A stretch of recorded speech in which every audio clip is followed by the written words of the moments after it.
তো দেখুন বন্ধুরা, আপনি কি 6 নম্বর ফর্ম ফিল আপ করেছেন?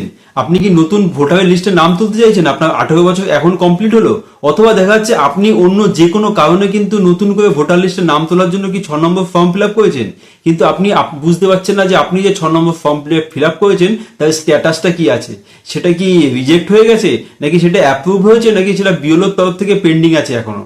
তো বন্ধুরা, আজকের ভিডিওতে কিন্তু আমরা এটাই দেখবো যে আপনি যে 6 নম্বর ফর্মটা ফিল আপ করেছেন তার স্ট্যাটাসটা কি করে চেক করবেন, তার সাথে সাথে আপনার যে ফর্মটা আছে সেটা কি বিএলওর তরফ থেকে পেন্ডিং আছে, সেটা অ্যাপ্রুভ হয়ে গেছে, এবং তার সাথে সাথে যে আপনার যে নামটা সেটা ফাইনাল ভোটার লিস্টে কবে উঠবে। তো বন্ধুরা, ভিডিওটা কিন্তু খুব খুব ইনফরমেটিভ হতে চলেছে আপনাদের সকলের জন্য। আশা করি আপনারা সকলে কিন্তু শেষ অবধি আমার সঙ্গে অবশ্যই থাকবেন। চ্যানেলে নতুন হয়ে থাকলে অবশ্যই চ্যানেলটিকে সাবস্ক্রাইব করে পাশে থাকা বেল আইকনটিকে প্রেস করে অল নোটিফিকেশনটিকে অন করে দেবেন এই ধরনের ইনফরমেটিভ ভিডিও সবার আগে দেখার জন্য। ফেসবুক থেকে দেখে থাকলে অবশ্যই প্রোফাইলটিকে ফলো করে রাখবেন। তো বন্ধুরা দেখুন, এই যে 6 নম্বর ফর্ম যেটা, এটা ফিল আপ করা হয় সাধারণত নতুন কেউ যদি ভোটার লিস্টে নাম তুলতে চায়। হয়তো আপনার এখন এই 18 বছর কমপ্লিট হলো, আপনি নতুন করে ভোটার লিস্টে নাম তুলতে চাইছেন, তাহলে কিন্তু আপনি 6 নম্বর ফর্ম ফিল আপ করবেন। অথবা আপনার যে কোনো কারণে যদি নাম বাদ গিয়ে থাকে আগের থেকে, আপনি আবার নতুন করে 6 নম্বর ফর্ম ফিল আপ করতে পারেন। তো বন্ধু, এই যে 6 নম্বর ফর্মটা আপনি ফিল আপ করেছেন তার স্ট্যাটাসটা কি আছে এই মুহূর্তে, সেটা স্ট্যাটাসটা কি দেখাচ্ছে সেটাই কিন্তু আমি এখন আপনাদের সঙ্গে আলোচনা করব। তো দেখুন বন্ধুরা, এই 6 নম্বর ফর্মটা কিন্তু আপনারা অনলাইন অথবা সিএসসি সেন্টার দু জায়গা থেকেই আবেদন করতে পারেন। এবং এই যে 6 নম্বর ফর্মের যে স্ট্যাটাসটা যে আপনারা চেক করবেন, তার জন্য কিন্তু আপনাদের অ্যাপ্লিকেশন আইডি অথবা অ্যাপ্লিকেশন নাম্বার যেটা আছে সেটা কিন্তু অবশ্যই লাগবেন, অথবা কিন্তু মোবাইল নাম্বারটা লাগবে, যেটা কিনা আপনারা কিন্তু যখন ফর্মটা সাবমিট করেছিলেন তখন কিন্তু আপনাদের কাছে একটি এসএমএস এর দ্বারা সেই নাম্বারটা, অ্যাপ্লিকেশন আইডি নাম্বারটা কিন্তু আপনাদের কাছে চলে এসছে। তো সেই নাম্বারটা কিন্তু আপনাদেরকে বা সেই রেফারেন্স নাম্বারটা কিন্তু আপনার কাছে এসএমএস চলে এসছে। তো সেই নাম্বারটা কিন্তু আপনাদের স্ট্যাটাস চেক করার জন্য অবশ্যই লাগবে। তো দেখুন বন্ধুরা, এটা চেক করার জন্য আপনাদের চলে যেতে হবে সোজা গুগল ক্রোমে গিয়ে আপনাদের টাইপ করতে হবে এখানে NVSP। টাইপ করার পরে একদম উপরে আপনারা দেখতে পাচ্ছেন যে NVSP চলে এসেছে, এখানে কিন্তু আপনাদের ক্লিক করে দিতে হবে। ক্লিক করার পরে এইখানে কিন্তু আপনারা এখানে দেখতে পাচ্ছেন সবার উপরে লেখা আছে যে voters.eci.gov.in ভোটার্স, এই ভোটার্সের উপরে আপনাদের ক্লিক করে দিতে হবে। ক্লিক করার পরে একটু ওয়েট করবেন, দেখবেন এই ধরনের একটা ইন্টারফেস কিন্তু চলে এসছে, এই যেরকম একটা ইন্টারফেস চলে আসছে।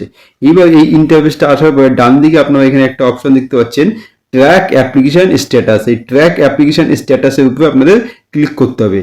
ক্লিক করার পরে দেখুন এরকম একটা ইন্টারফেস চলে আসছে। এখানে কি বলছে, এখানে বলছে আপনাকে লগ ইন করতে।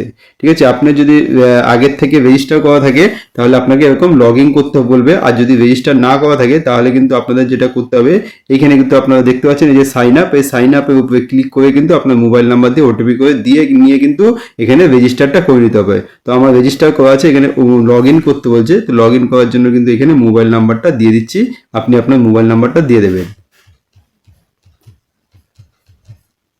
মোবাইল নাম্বারটা দেওয়ার পরে সিম্পলি এখানে ক্যাপচাটা পুট করে দিতে হবে। দেখুন ক্যাপচাটা পুট করার পর এখানে একটা অপশন আসছে, দেখতে পাচ্ছেন রিকোয়েস্ট ওটিপি। এই রিকোয়েস্ট ওটিপি উপরে ক্লিক করে দিতে হবে। রিকোয়েস্ট ওটিপি উপরে ক্লিক করে একটু ওয়েট করবেন, একটা এসএমএস আসবে, ওটিপি আসবে। দেখুন ওটিপি চলে এসছে, তো এই ওটিপিটাকে এখানে সিম্পলি পুট করে দিতে হবে। দেখুন ওটিপিটা দেওয়ার পরে নিচে এখানে লেখা আছে ভেরিফাই অ্যান্ড লগ ইন। তো এই ভেরিফাই অ্যান্ড লগ ইনের উপরে ক্লিক করে দিতে হবে। ক্লিক করার পরে দেখুন এখানে কি হলো, এখানে কিন্তু এই যে আপনারা দেখতে পাচ্ছেন এটা কিন্তু লগ ইন হয়ে গেল পোর্টালটা। লগ ইন হওয়ার পরে এইবার আপনারা চলে আসবেন এখানে যে ট্র্যাক অ্যাপ্লিকেশন স্ট্যাটাস, এইখানটা আপনারা দেখতে পাচ্ছেন রেফারেন্স নাম্বার। এই যে রেফারেন্স নাম্বারটা আপনারা দেখতে পাচ্ছেন, এইখানে কিন্তু আপনি যেই রেফারেন্স নাম্বারটা আমি আগেই বলেছিলাম, আপনারা যখন অ্যাপ্লিকেশনটা সাবমিট করেছিলেন তখন কিন্তু আপনাকে একটা এসএমএস এর মাধ্যমে রেফারেন্স নাম্বার বা অ্যাপ্লিকেশন আইডি বলে একটা নাম্বার দেওয়া হয়েছে, সেই নাম্বারটা কিন্তু আপনারা এখানে সিম্পলি পুট করে দেবেন। এই যে দেখতে পাচ্ছেন এন্টার রেফারেন্স নাম্বার, এইখানে কিন্তু আপনারা পুট করে দেবেন। পুট করে দেওয়ার পর ডান দিকে আপনারা দেখতে পাচ্ছেন এখানে একটা সাবমিট বাটন আছে। এই সাবমিট বাটনটার উপরে ক্লিক করলে কিন্তু দেখুন এই সাবমিট ক্লিক করার পরে কিন্তু আপনারা এখানে কিন্তু একদম সিম্পলি দেখতে পাবেন যে আপনার যে অ্যাপ্লিকেশনটা স্ট্যাটাসটা আছে সেটা কি সাবমিটেড আছে, বিএলও পেন্ডিং আছে, না রিজেক্টেড হয়েছে, নাকি অ্যাপ্রুভড হয়েছে। এর মধ্যে থেকে আপনারা যে কোনো একটি অপশন কিন্তু দেখতে পাবেন।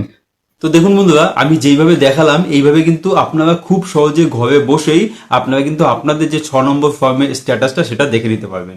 দেখার পরে ওইখানে যদি আপনাদের সাবমিটেড অপশন আসে তাহলে কিন্তু আপনারা বুঝতে পারবেন যে আপনাদের আবেদনটা কিন্তু তাদের কাছে গেছে। এবং সেখানে যদি দেখা যায় বিএলও পেন্ডিং, তার মানে আপনারা বুঝতে পারবেন আপনার যে স্ট্যাটাসটা আছে, মানে আপনার যে ফর্মটা সেটা কিন্তু আন্ডার প্রসেসিং চলছে। অথবা যদি দেখা যায় রিজেক্টেড, তাহলে কিন্তু আপনি বুঝতে পারবেন আপনার ফর্মটা কিন্তু রিজেক্ট হয়ে গেছে।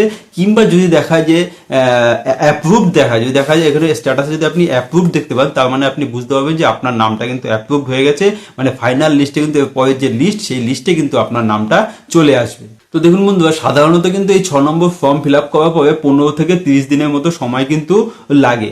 তো আমি যেভাবে আপনাদেরকে দেখালাম, আশা করি আপনারা কিন্তু সমস্ত ব্যাপারটা বুঝতে পারলেন কি করে আপনি আপনার 6 নম্বর ফর্মের স্ট্যাটাসটা চেক করবেন। যদি আপনারা তাও না বুঝতে পারেন বা আপনাদের এটা করার সময় কোনো রকম কোনো সমস্যা হয়, আপনি কিন্তু কমেন্ট বক্সে অবশ্যই কমেন্ট করবেন, আমি কিন্তু আপনার কমেন্টে অবশ্যই উত্তর দেবো। দেখুন বন্ধুরা, ভিডিওটা যদি ভালো লাগে তাহলে কিন্তু অবশ্যই একটি লাইক দিয়ে বেশি বেশি করে শেয়ার করে দেবেন। আর চ্যানেলে নতুন হয়ে থাকলে অবশ্যই চ্যানেলটিকে সাবস্ক্রাইব করে রাখবেন এই ধরনের ইনফরমেটিভ ভিডিও সবার আগে দেখার জন্য। ধন্যবাদ।